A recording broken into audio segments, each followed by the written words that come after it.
Matapos mag-counterflow ng multicab, sumalpok dito ang paparating na motorsiklo sa Cebu City. At sa lakas ng impact, tumilapan ang rider at agad binawian ang buhay. Nasugatan naman ang driver ng multicab na nasa kustudiya na ng Traffic Enforcement Unit sa Cebu City. Walang pahayag ang driver.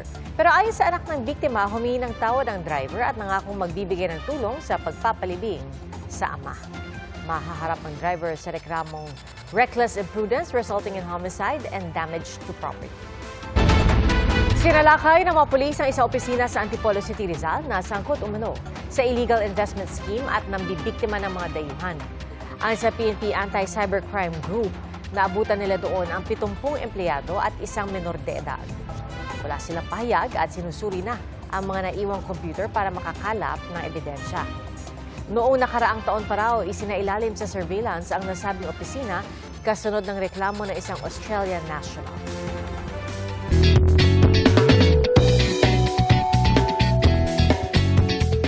Isa po sa mga itinuturo sa mga bata, maging masunurin. Pero itong kinagigiliwan sa Ilocos Norte dahil sa pagiging obedient, hindi po bata, kundi baboy. Sumukan, Rabin! Larsam!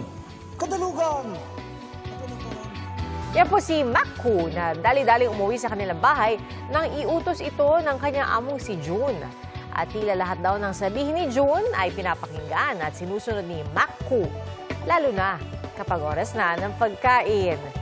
Ang teknik raw ay laging kausapin ng alagang baboy na huwag lumayo, maglikot at lagi lang mag-behave. Abot hanggang langit ang makapal at maitim na usok matapos ang pagsabog sa isang chemical plant sa China. 5 ang patay habang 11 ang sugatan ayon sa news agency roon. 6 naman ang nawawala. Ayon sa ilang residente, ramdam ang pagsabog kahit ilang kilometro lang ang layo mula sa planta. Nabasag din ang salamin ng ilang gusali. Patuloy ang investigasyon sa sanhi ng pagsabog at iminungkahi rin ng mga otoridad ang pagsusuot ng face mask sa lugar.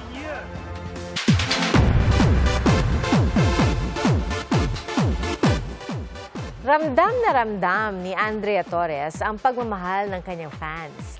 Isang surprise birthday party ang inihanda nila para sa aktres. 35 years old na si Andrea at nagpasalamat naman si Andrea sa fans na lagi raw nandyan para suportahan siya.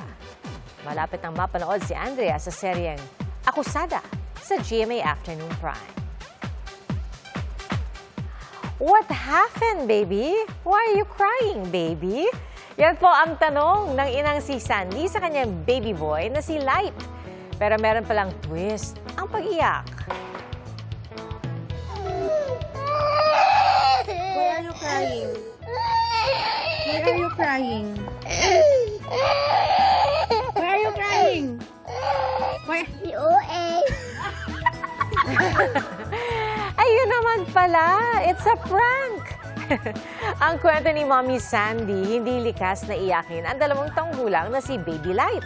At madalas rin daw may mga pakulo ang anak na sadyang palabiro kaya laging handang kumuha ng video ang kanyang ina. Patok sa netizens ang video na may halos 19 million views na ngayon. At sabi pa nga ng ibang netizens, bigyan na si Baby Light ng acting award. Pwede nang mag-audition si Baby. Mga kapuso, salamat po sa inyong pagsaksi. Ako po si Pia Arcangel para sa mas malaking misyon at sa mas malawak na paglilingkod sa bayan. Mula sa GMA Integrated News, ang News Authority ng Filipino. Hanggang bukas, sama-sama po tayong magiging saksi!